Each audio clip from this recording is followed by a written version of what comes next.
Zimmerman, correct? Correct.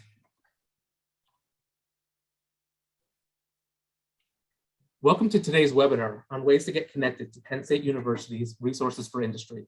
My name is Rich Joyce, and I'll be your host for today. We'll begin the presentation at 11 a.m. To pass the time while we wait for everyone to join the webinar, I would like to pose a question for our attendees from industry. Approximately what % of Penn State's out-of-state and international students remain in Pennsylvania after completing their degree? Please feel free to answer in the chat box.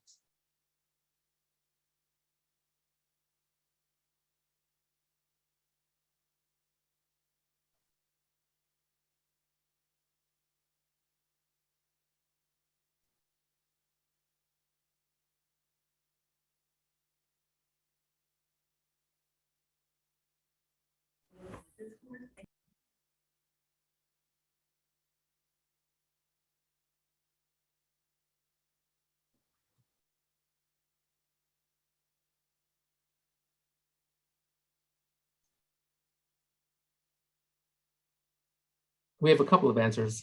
The correct answer to our question is B. Approximately 20% of out-of-state and international Penn State students remain in the Commonwealth after completing their degree. This highlights the opportunities and access that interacting with Penn State provides employers.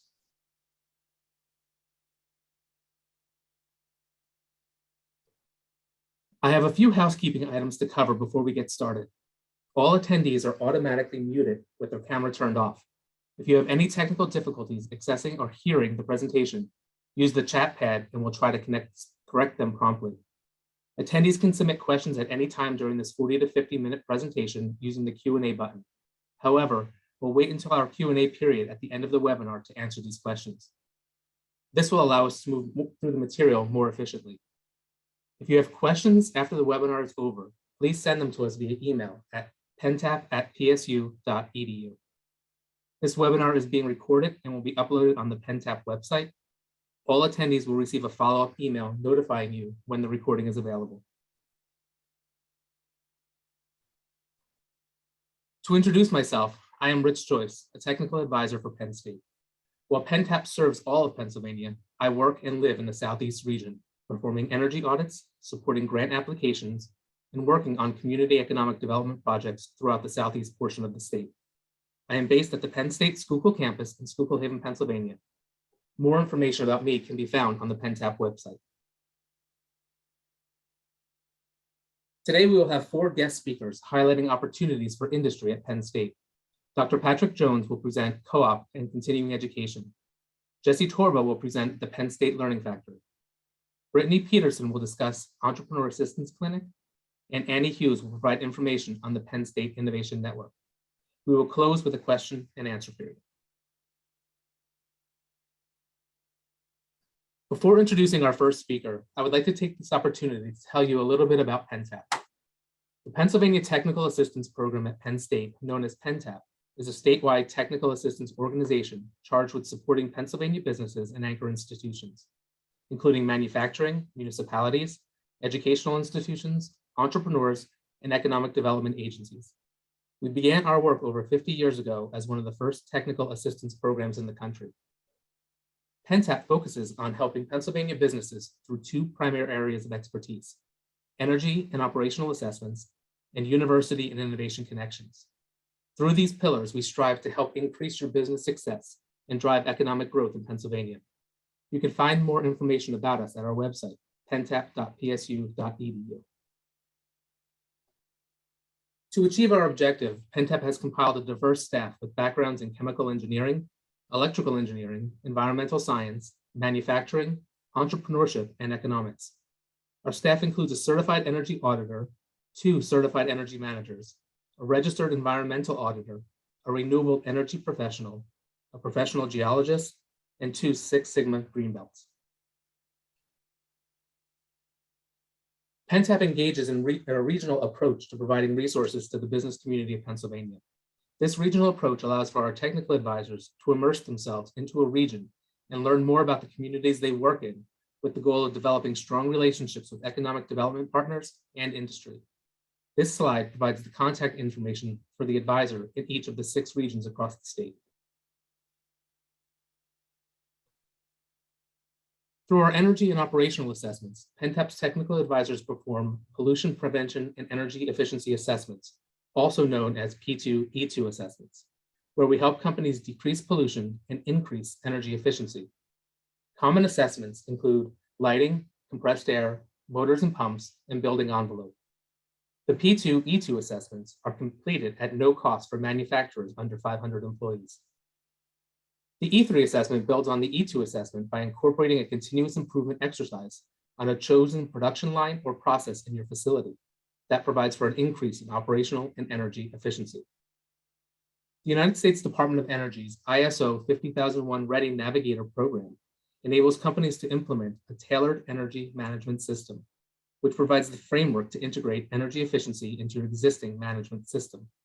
PennTAP is one of a small group of organizations selected by the Department of Energy to provide training for this pilot program to a cohort of manufacturers. Because of our success so far with this pilot program, the Department of Energy has asked PennTAP to gather input and feedback from ISO 14001 certified companies, with the goal of identifying overlap between the two standards and potentially integrating them in the future.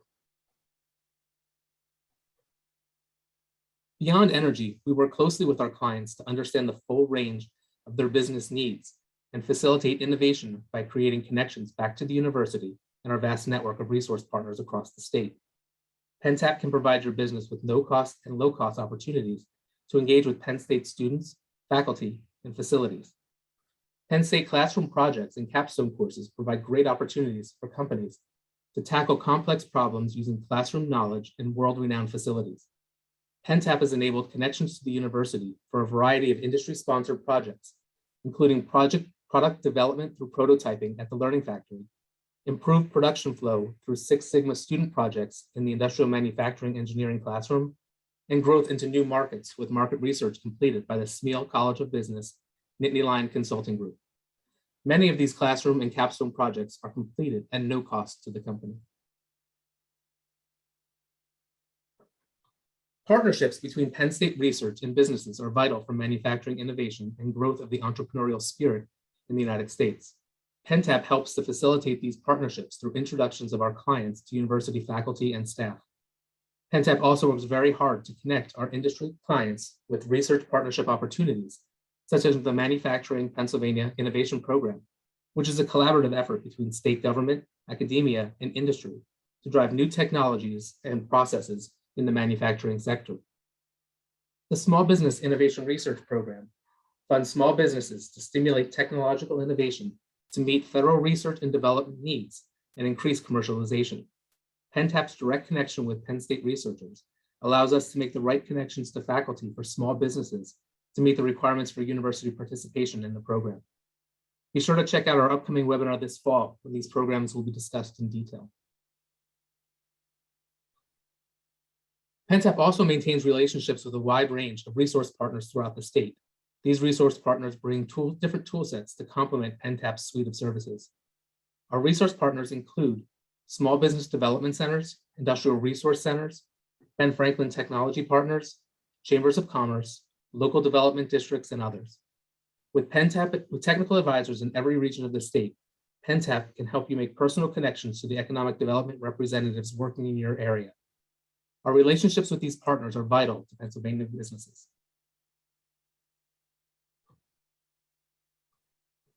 As you can see, PennTAP created a significant impact across the state in 2021. We generated $5.2 million worth of economic benefit, and we helped more than 290 students engage with Pennsylvania businesses across 33 counties. We are very proud of the work that we do every day to educate the public about the support and resources available in our state, and we're proud to serve as a gateway for businesses to collaborate with Penn State University. Now it's time to introduce you to our first speaker. Dr. Patrick Jones is a professor of music and chancellor of Penn State Schuylkill. During his tenure, he has overseen the addition of degree programs in areas of great demand, such as nursing, cybersecurity, and information technology, as well as upgrades to the campus physical plant, including new laboratories for chemistry, nursing, and radiological sciences, and upgrades to classroom and recreation facilities. In addition, the campus developed and launched Penn State Schuylkill Co-op in fall 2020. This program, which is unique to Penn State Schuylkill, helps students prepare for careers with specific career-focused coursework, and several internships, in addition to their academic studies, so they graduate with both a diploma and a resume. Prior to Penn State, Dr. Jones served in a variety of academic and administrative roles in Boston, Drexel, and Syracuse universities. In addition to his academic career, he served in the military for 30 years, retiring from the Air National Guard at the rank of colonel. This included 12 years at the Pentagon, where he was responsible for units across the country and a worldwide mission that included diplomatic outreach globally and troop entertainment in deployed locations throughout the Middle East, Central Asia, and the Horn of Africa. Today, Dr. Jones will be speaking to you about the Schuylkill Co-op program and continuing education opportunities. Thank you, Dr. Jones. Thank you, Rich. And it's just such a pleasure to be here today. And thanks to everybody for joining us. And on behalf of Penn State Schuylkill, it's really an honor to serve you, our employers, and our community and civic leaders throughout Pennsylvania, but in particular in our region. And today, just talking about co-op and continuing education. What we know is one of the greatest needs we have for employers is workforce. And it is both the development of that talent pipeline and the workforce development. And these two areas of emphasis are what we're going to speak about this morning. So next slide, please, Rich. So co-op, it is about intensive career preparation to make sure students are job ready on day one. It is like an internship program on steroids. Next slide. And if we just have a brief video so you can see, we launched this in fall 2020 during the pandemic. And so we're just to our second year of this, and let's just see what people have to say about co-op.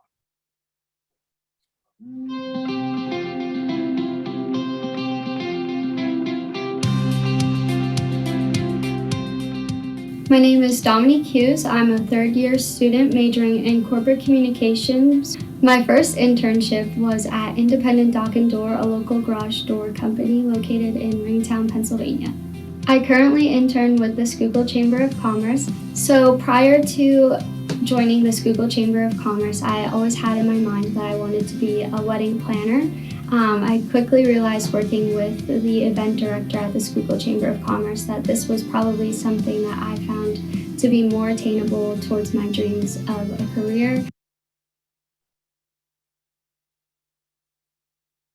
Of working with the chamber, as well as planning events and just being able to provide those things to Schuylkill County.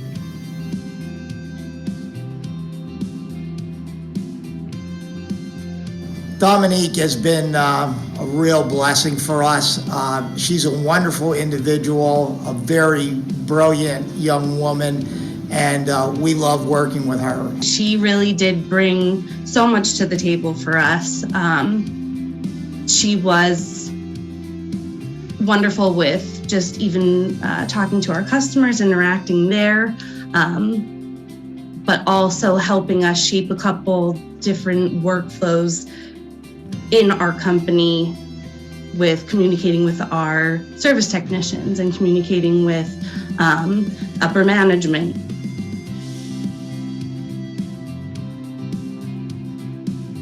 We've been really blessed to have some of the best and brightest interns. We've had a lot of great experience. We've been able to mentor and encourage them while they've assisted and learned about the chamber, our outreach to our many, many members, and our value-added services that we provide to our members in this community. So it's just been a great partnership and a great opportunity for us to work with the future leaders of Schuylkill County. I know that it's going to benefit both parties. It benefited Dominique getting real world experience and just in how an office works. When we first set everything up, I was looking at it as this is practice for me too, from the interview to different things like that, because I know that's something that I need to work on in my managerial skills.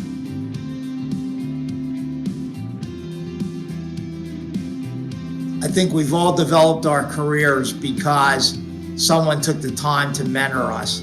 I think that we owe it to ourselves and to the greater community to be role models and to mentor individuals. So it's really a labor of love of paying it forward. I would like to thank both Independent Dock and Door and the Schuylkill Chamber of Commerce. They have really helped me develop who I was as a leader, who I am now. It really just grew my work ethic.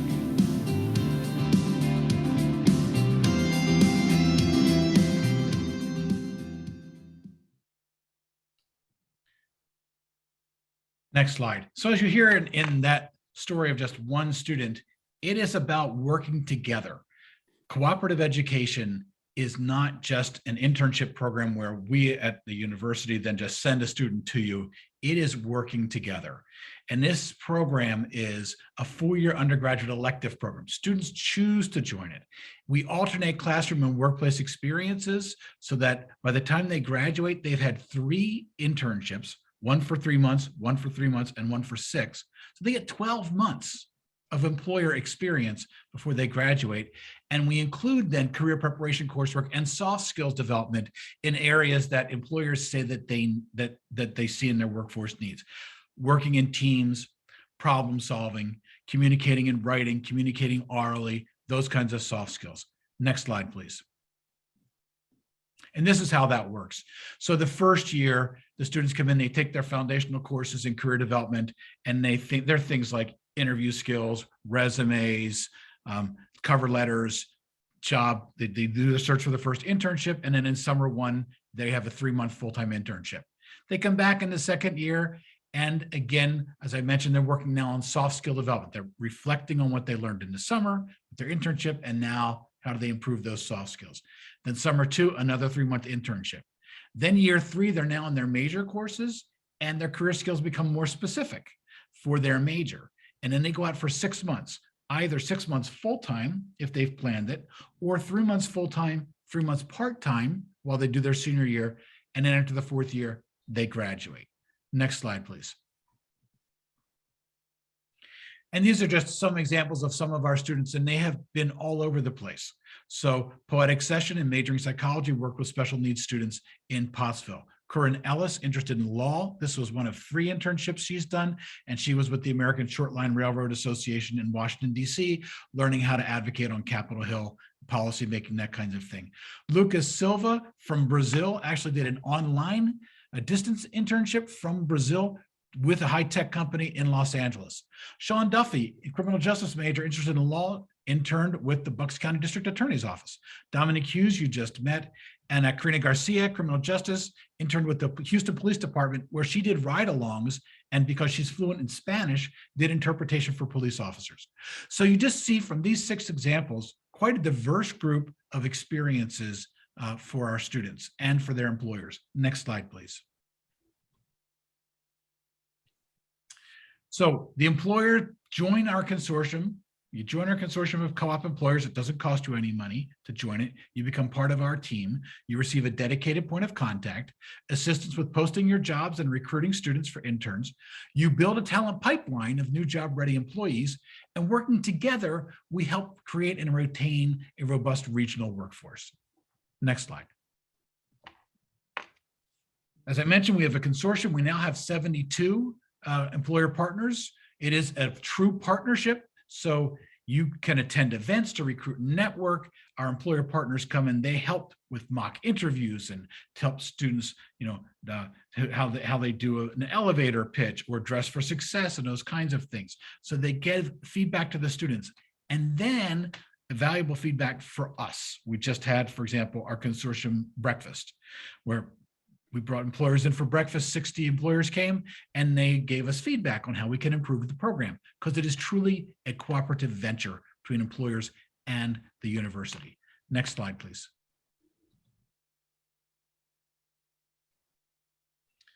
And employers are saying that, this is just one example, employers partners, that from their perspective, having new hires with practical experience is a big bonus. They get to connect with the future workforce by helping us prepare students. Next slide. So now you have employees, and how do we upskill the workforce? We can offer a variety of continuing education programming for you on our campus on your site or online, and you just go to our website, schuylkill.psu.edu/continuing education. Next slide. And we offer these in a variety of areas, but what you see here, these are some things that we offer, but we can customize whatever you need. So we have professional development courses, and those are things for which people sign up, non-credit courses. They want to improve themselves in those areas. We have industry credential programs, so someone can get SHRM certified, prepared to take the test, SHRM certified, or through APEX, right? Penn State has a variety of certificate programs: digital marketing, nurse management, project management, supervision essentials. That's a 4-course program. If a new employee has to become a supervisor, this is a kind of program for them. So those things. And then customized training. These are just some categories. But really, whatever your need is, we can organize the training for you. We can find expertise, we can organize the training, and we can deliver it for you. Next slide. So it really is about a partnership. Kate Zimmerman, who couldn't be with us today, so I've delivered this on her behalf. She's our Director of Cooperative and Continuing Education. You can email her at ksz5013@psu.edu, or you can go on our website, schuylkill.psu.edu/coop or /continuing education to learn more about these offerings and to be in touch. So Rich, Joyce, thank you so much for this opportunity to meet with everyone today. Thanks to everyone for joining us.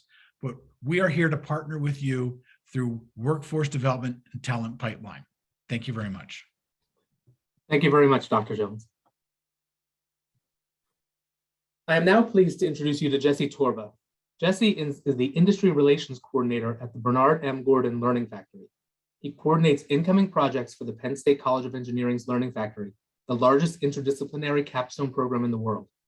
Today, Jesse will be introducing you to the opportunities at the Penn State Learning Factory. Thanks, Jesse.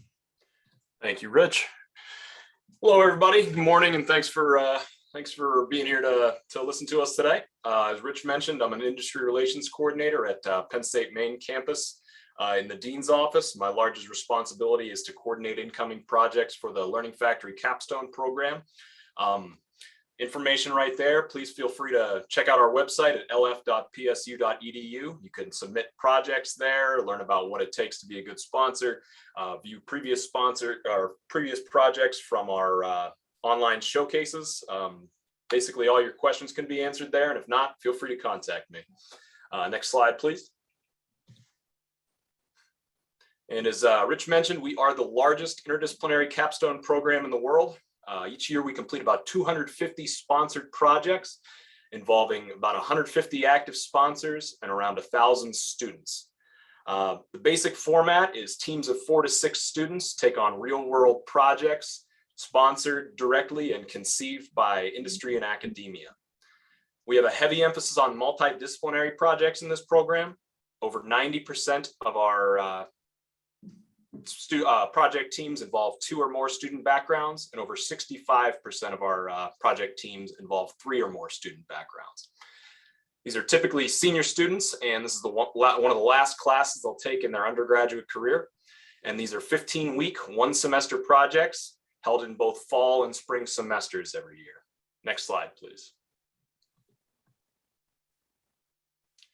And due to the varied backgrounds involved, the types of deliverables and projects we can take on are mostly only limited by the amount of time students have to work on these projects. The average student puts about 8 to 10 hours of work per week on these projects. You get 4 to 6 students per team, so 40 to 50 work hours per week, and a 15-week long project. So if you can scope something that's open-ended that students can work on in that time frame, then it's a great project.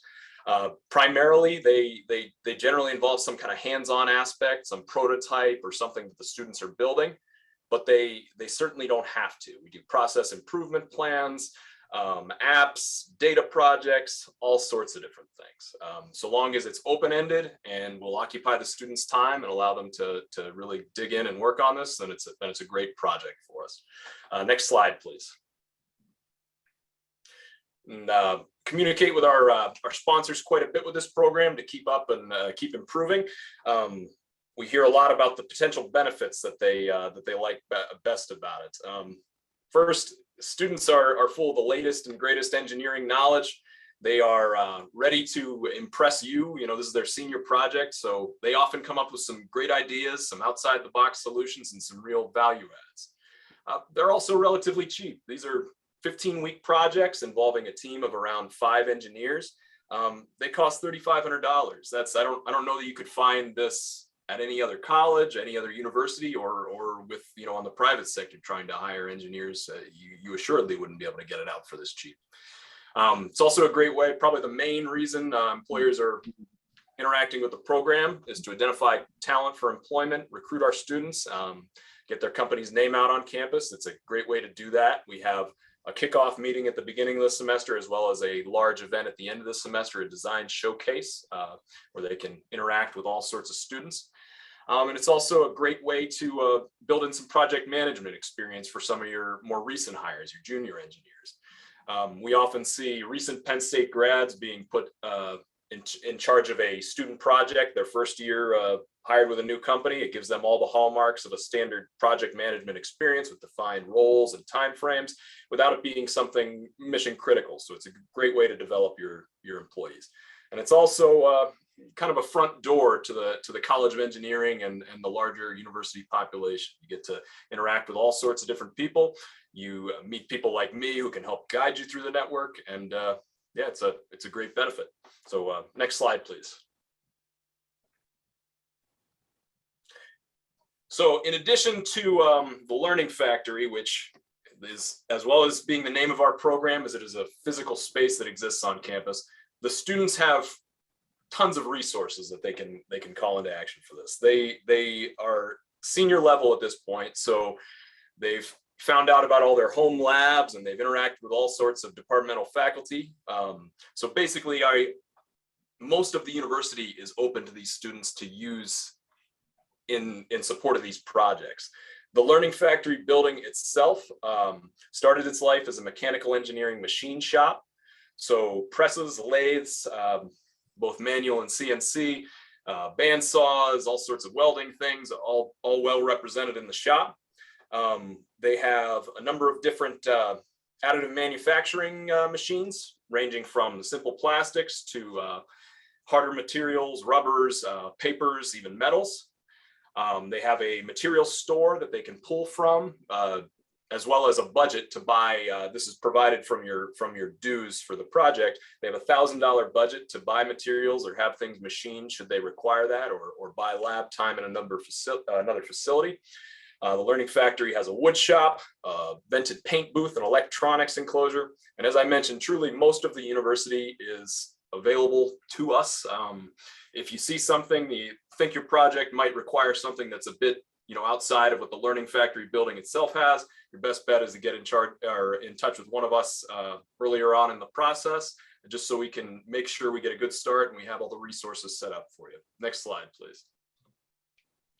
I mentioned interdisciplinary projects. I'll explain a little bit more about how that happens. It starts with you, the sponsors. You will submit your project proposal, just a couple paragraphs, basically answering the question the purpose of this project is to, as well as outlining your desired deliverables. You'll specify your engineering disciplines. We ask for the top 3 from a list of available backgrounds, and you'll determine a need for any non-disclosure or intellectual property agreements up front before any work begins on your project. Students, we collect similar information from, so we know when they're available, we know their majors. We ask them up front whether they're willing to sign on a non-disclosure agreement or an intellectual property agreement as a condition of their senior projects. And then we show them that pared down list where the students will rank their top 10 projects and bottom 3 projects. And from there, Learning Factory has some software that mostly plugs them into teams without people having to manually intervene, but it's a mostly streamlined, nice project where we end up having, or process where we end up having students that actually are interested in your project working on your projects. Next slide, please. So what do we ask for from sponsors? I mentioned we do a kickoff meeting at the beginning of the semester, as well as the design showcase at the end of the semester, where the design showcase is more like a big science fair where the students will be presenting their work. All of the sponsors are in attendance, faculty members. etc. The kickoff meeting, you'll assign team roles and meet your team for the first time. Learning Factory director does a quick presentation. These are both available both virtually as well as in person. So if it's hard to travel to University Park or something, you certainly don't have to. We want you to be involved with these student teams. You are the main client, so a good starting point is about an hour a week to interact with your students and provide any feedback or coaching. We really want you to kind of hold their feet to the fire and make this a realistic working experience for them. They are doing this work for you. You are the client, so yeah, interact with them. We don't just want the ideas. We want you to be involved. We also ask for a little bit of help evaluating student performances midway, as well as at the end of the semester. I think they just send some brief surveys to collect a little bit of information there. And we also have a financial aspect. $3,500 donation gets you one team of 4 to 6 students on one 15-week project. Intellectual property and non-disclosure agreements can be prepared for an additional $500 per document. PennTAP also helps us with a lot of great grants, so Rich and his team can certainly help you there. And we are about to begin accepting project submissions for our fall 2022 semester. We'll begin on June 1st with a deadline of August 1st. And that's all I got, so thank you very much, guys. If you have any questions for Jesse, you can please enter them in the Q&A box and we'll address them at the end of the presentation. Thanks so much, Jesse. That was great information. Thank you. Now I have the pleasure of introducing you to Brittany Peterson. Brittany is a staff attorney at the Entrepreneur Assistance Clinic, where she engaged in the clinic's Underserved Small Business Legal Services Program. From innovation entrepreneurs to entrepreneurs by necessity, Brittany helps Pennsylvania-based clients with a wide range of legal business issues involved in starting and running a company. Brittany is a recent graduate of Penn State Law, where she concentrated her studies in startup and early stage businesses and underrepresented groups, including women and minorities. Thank you, Brittany. Hi, thank you so much. And to echo, thank you so much for having me on the call today. I'm really excited for the opportunity to explain a little about the Entrepreneur Assistance Clinic out of Penn State Law, our services, and how we can help community members across the state. So if you want to go to the next slide. So to start, really, what is the Entrepreneur Assistance Clinic? So we are a legal clinic out of Penn State Law. So we're actually housed in the downtown State College area. We work out of the Happy Valley Launch Box, which is an open co-working space. So what we do, we offer pro bono, so free legal services to entrepreneurs and small businesses across the state of Pennsylvania. We were founded about 6 years ago, back in 2016. The director, Tom Sharbaugh, previously was a managing partner at a global law firm for several decades before realizing he wanted to move on, and he came back to his alma mater, Penn State, and pitched the idea of creating this legal clinic that on one end, it helps students because we have students employed that are interns at the clinic, and we offer free legal services to community members. So when 2016, originally it was only founded to assist Penn State students, faculty, and staff, but quickly we saw the need was far greater than just Penn State community. So we expanded, and now we are able to assist startups and entrepreneurs anywhere across the Commonwealth. No Penn State affiliation is required. We've been growing rather largely. We've increased in scale by about 60% each year. So just last year in 2021, we helped just under 1,000 new clients. We're staffed with 3 full-time attorneys.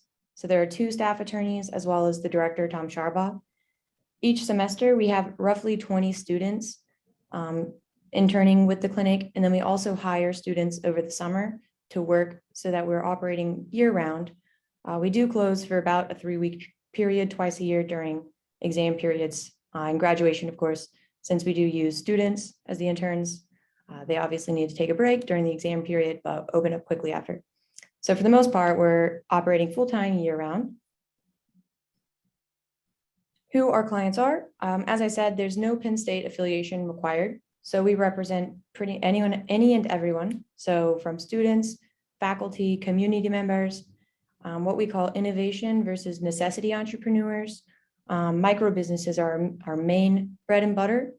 So as I said, with universities across the state, we often get graduate students or professors coming to us with ideas that are very genius, much more complicated than things I can understand. And we help scale that and start a business for them. But on the other end, the majority of our clients are more like local mom and pop shops and what we call micro businesses. So people with 5 or less employees in the business. So examples, as we have existed for about 6 years now, we're pretty much at the stage now where we say, if you name it, we've probably dealt with it. So we have everything from hair salons, restaurants, landscapers, childcare centers, online retailers. Next slide, please.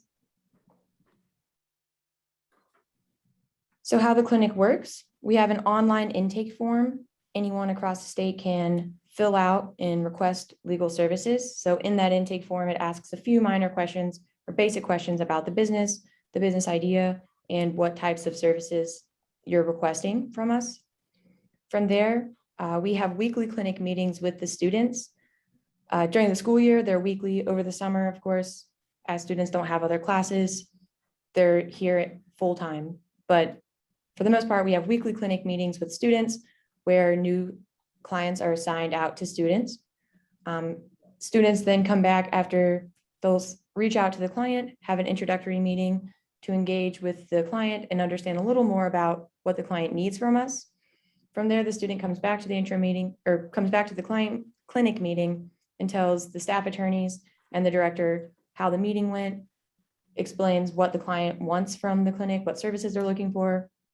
And then the student typically presents to us what they think the plan of attack should be.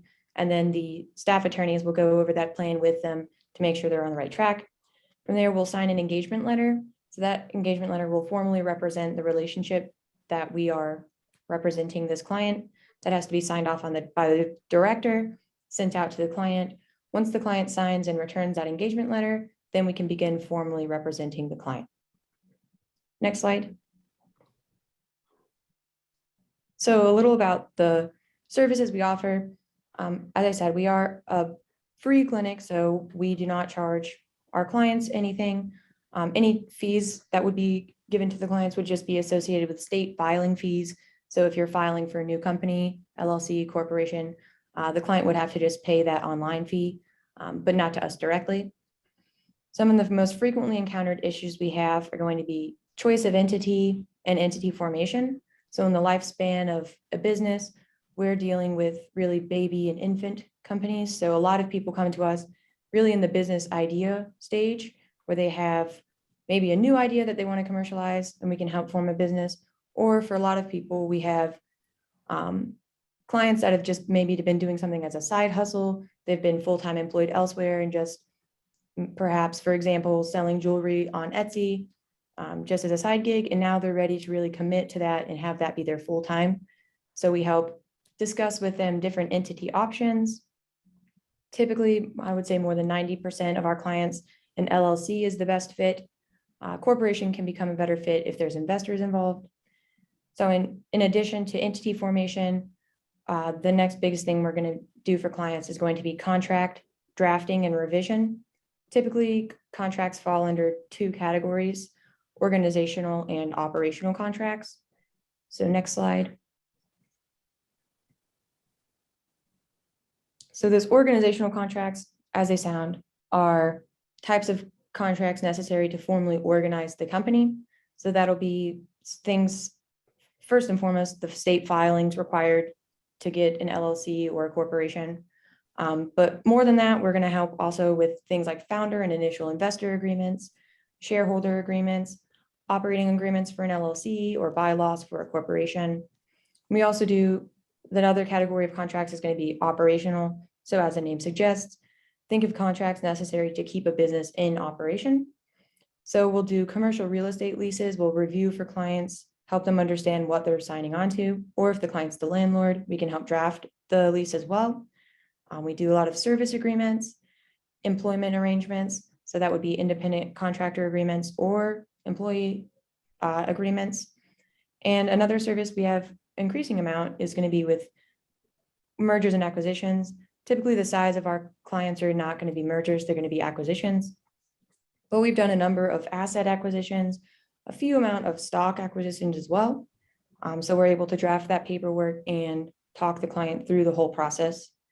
So we work heavily with we have referral sources and community partners as well, SBDC being a big portion of them. So the SBDC helps with the business plan of a company, we help and actually get the company filed and formed with the state. So for clients, there's not an income requirement that we have, but we do just strive. Our mission is to assist clients who otherwise would not have legal services. So we really view entrepreneurship as a vehicle for economic empowerment. So we want to help clients who without us would either be trying to do it on their own or wouldn't go forward and would not form a company. Next slide. Recently, we also implemented a new program as part of the clinic designed to assist underserved businesses. So what this really looks like is going to be for government contracting opportunities that are available for underserved businesses. We use that term, we took that from the SBA, Small Business Administration. So these types of businesses are going to be like women-owned business, minority-owned businesses, vet-owned, LGBTQ+.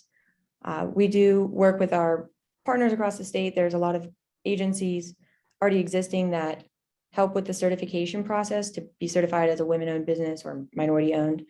So where we help is to prepare any documentation required for that business certification. So typically that'll look like an operating agreement, again, bylaws, if there's any shares that have been allocated, any of the necessary documentation. And then last slide. So then just quickly, a few examples of previous clients to show the range of who and what type of client comes to us. So we have things anywhere from Phosphollutions, which has adapted technology to create safer fertilizer. So they came to us with an ingenious idea and we were able to help commercialize this idea. Over to nonprofits, we've been able to assist, BG Handy Woman Services. So this is a company that provides housing to low-income families. We were able to help get that nonprofit formed. And then over to Dino and Missy, who were a couple up in Erie, Pennsylvania, who Dino had been an employee of a commercial painting company for about 15 years. And the owner of the painting company was ready to retire. So we were able to help Dino purchase the company. So we drafted the asset acquisition paperwork and went through, filed the new company for them and helped with the acquisition. And then last slide, I think that's it. If you just have any questions, you can email me, or anyone that's interested in services can find our online intake form just by Googling Entrepreneur Assistance Clinic intake form. Thank you. Thank you so much, Brittany. What a terrific program. Our last speaker of the day is Annie Hughes. Annie is the statewide coordinator of the Invent Penn State Launchbox Network, the director of education programs at Ben Franklin Technology Partners of Central and Northern Pennsylvania, and the founder of Hughes Coaching and Consulting, LLC. Annie has served as a coach to hundreds of professional clients and small businesses, and instructor and design teams of lean startup accelerators and design thinking programs. Annie is also an experienced innovation practitioner and brand manager in consumer products and manufacturing. Prior to joining Penn State, Annie was the manager of disruptive innovation at the Hershey Company and a director of sales and marketing at Ecolips Incorporated, a body care startup. In her role with Ben Franklin Technology Partners, Annie creates education programs to support the growth of technology and manufacturing startups throughout Pennsylvania. Thanks, Annie. Thank you so much. Good to be here. Real pleasure. Okay, so I can't outdo that introduction. So thank you, Mr. Joyce. Go to the next slide and I'll talk a little bit about the Invent Penn State Innovation Network. Okay, so former President Eric Barron saw an opportunity for Penn State to be a driver for job creation, economic development, and student career success across the Commonwealth. And so created the Invent Penn State initiative, really as that economic development initiative. The goals are to support creation of new business, to spur new business development, support entrepreneurship, activation across the Commonwealth, to help create new jobs, and ultimately also to help support student learning and career readiness. Next slide, please. So with that objective of being a force for economic development, Invent Penn State was started in 2017. And key to the vision is expanding the university's land grant mission to more broadly support entrepreneurship and innovation across the Commonwealth. And so essentially, 30 million was allocated and campuses across the Commonwealth could apply for some seed funding to start innovation and entrepreneurship programming under the Invent Penn State initiative. And this programming was designed not only, of course, to serve the university community, faculty, staff, students, but more importantly, to serve the community, folks who have no affiliation with Penn State, entrepreneurs, in the local economies. And what's more, each campus that started their own innovation and entrepreneurship program under Invent Penn State, they could really refine and design it to fit their local economy, to fit their kind of target customer, right? Wherever their campuses were located. All right, next slide, please.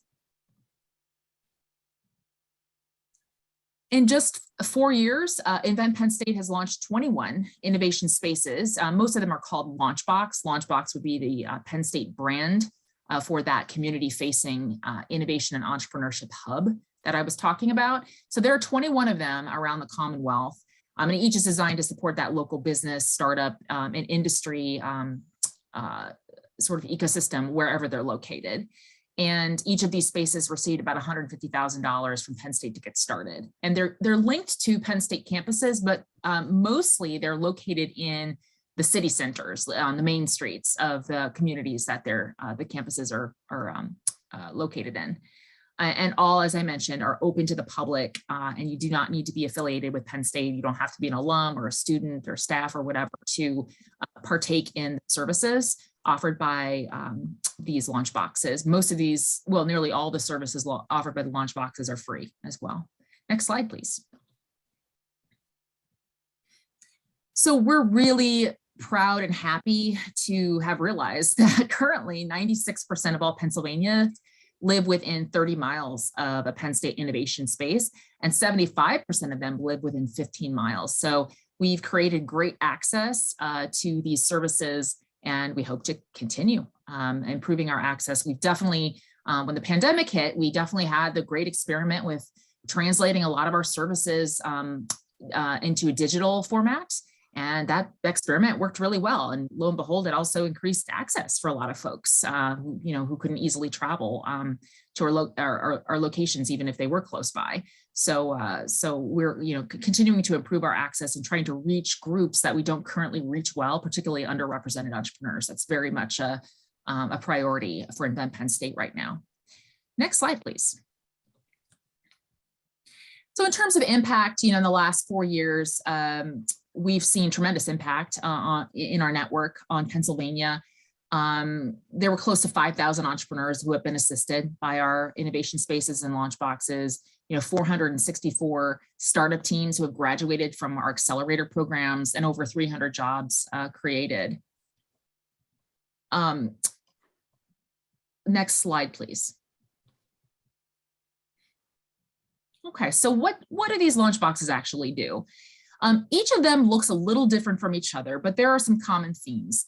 Really, the flagship programs for a launch box or innovation space would be our startup accelerator programs. The one that we're probably most known for across the network is called Idea Test Lab. The best way to describe that is really a pre-accelerator. It's an accelerator that's a customer discovery deep dive. And for those of you who are familiar with customer development model of lean startup, this is that first stage where you're doing really a lot of customer research before you, put the credit card down and fully design your product and then, go get a contract manufacturer to produce 1 million of them. We want to make sure that our entrepreneurs are de-risking their ventures by getting as much user and customer data to inform their product development and their business model development as possible in that effort to de-risk their ventures. So we really have put our mark on customer discovery and lean startup training. And we have several forms of accelerator programs, both live and online, that deliver that training. And again, for any Pennsylvania-based entrepreneur, they can participate in these programs. Some of our innovation hubs, innovation spaces offer product development support as well. So some of them have maker spaces, for example. Some of them have product development capabilities at their locations to help people, prototype, for example. And the great thing too is that no matter where you're located in Pennsylvania, if you want to get the help from, say, the Berks Lunchbox in Reading, which does a great job with prototyping support, and you're located in Harrisburg, it's never a problem to reach out to the Berks Lunchbox, right? We're not constrained by location or region in terms of whom we help. Also offer training and education programs. This might be workshops. One area of development, area that we're developing now, our capabilities in is design thinking training. So a number of our ecosystem partners are kind of, desiring design thinking skill set, capabilities, development of those capabilities. And so we have a number of folks in on our staff who can train and teach design thinking to companies, to groups. So we do a lot of design thinking sprints, but then also there'll be like business basics skills that Lunchbox may offer. So a lot of kind of education programming, great way to get, engage the community as well. Brittany did a great job of describing our legal services. That's definitely one of our claims to fame. It's a great way to engage with entrepreneurs. Everybody needs help, legal help when they're starting their business. And so that's a tremendous asset in Pennsylvania, the legal clinics. Some of the Lunchboxes offer business plan and business pitch competitions, or they'll offer seed funding. And then finally, some of our locations also offer co-working. So, if you see one Lunchbox, the saying goes, you've seen one Lunchbox, because they are really kind of designed to fit the community that they're in. And each of them is a little bit different from each other, but these are kind of some of the common themes that you'll see between the different Lunchboxes. Okay, next slide. Okay, great. So, another kind of priority of Invent Penn State is to develop and commercialize innovation from inside the university. And so there are a number of programs designed to kind of, to activate commercialization of intellectual property from inside the university, students, faculty, and staff. There are the Venture and IP conference, we just had that. That's kind of one of the claims to fame for Invent Penn State, and that really brings investors and startups together, hopefully, to create these great matchmaking relationships. There's an NSF I-Core training program, and that's where you have, this might be well, there are a couple of them around the Commonwealth, but you may have, faculty, you may have clinicians like at Penn State Hershey, the hospital, the teaching school there. They might have innovation they're developing that they really need help understanding how to commercialize. And this is where the National Science Foundation I-Core program is really, really helpful to kind of get these innovators up to speed with how to commercialize their innovation. We have a number of competitions, tech tournaments, opportunities for seed funding, again, to help incentivize commercialization of that intellectual property. Okay, I think I'm looking at the time here, so we can go to the next slide. Okay. As a heads up, we just developed and moved into the new Innovation Hub building as of last October.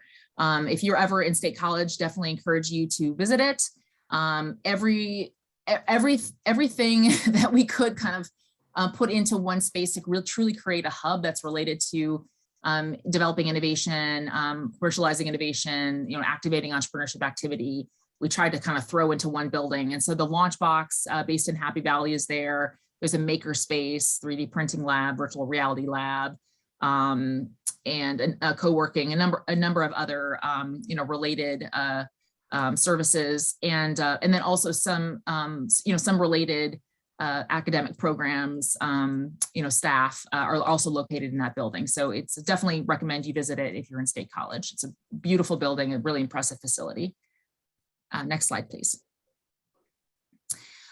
Quick side note, shameless promotion. Since I also work for Ben Franklin, we are putting on a new big idea contest in the fall of 2022, and it is focused on agriculture, food, and beverage industries.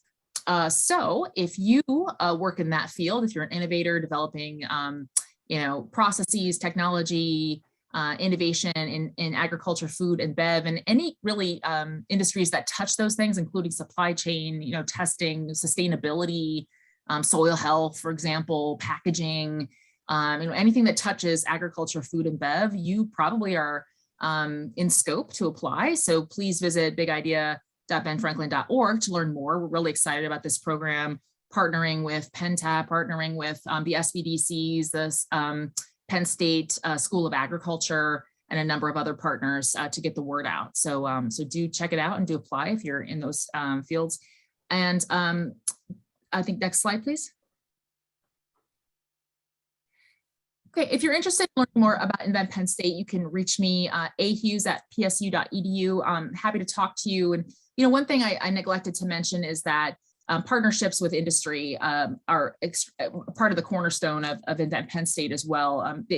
That creates learning opportunities for students, and it creates innovation opportunities and job growth that fits within the Invent Penn State mission. So if there's something that you see here that interests you, or you think there could be a beneficial connection made with Invent Penn State for your company, please do reach out. Always happy to talk and discuss how we can be of assistance. So with that, I will pass it back to Rich and take any questions. Thanks, Annie. And thanks to all of our speakers today. There are currently no open questions in the chat box, but please feel free to reach out to me with my contact information, and I'd be happy to answer any questions that you have offline. So as I wrap things up, I'd like to offer the following 3 takeaways from today's presentation. First is that Penn State resources for industry are available at locations across the Commonwealth. The second is partnering with Penn State will provide value to both the Pennsylvania business as well as to students. And finally, that PennTAP can help you locate resources and make those connections for you. Before we conclude, I'd like to tell you about a couple of PennTAP webinars that are coming up in June and July. On June 7th at 11 a.m., we're presenting a North Central Pennsylvania Energy Efficiency Roundtable on lighting and controls. And in July, we're going to talk about financing energy improvements to increase energy efficiency within your facility. Previous presented webinars are recorded and available under our events menu on our website. Be sure to visit PennTAP's website to stay connected and be informed on upcoming PennTAP news, webinars, and workshops, and to sign up for our monthly newsletter.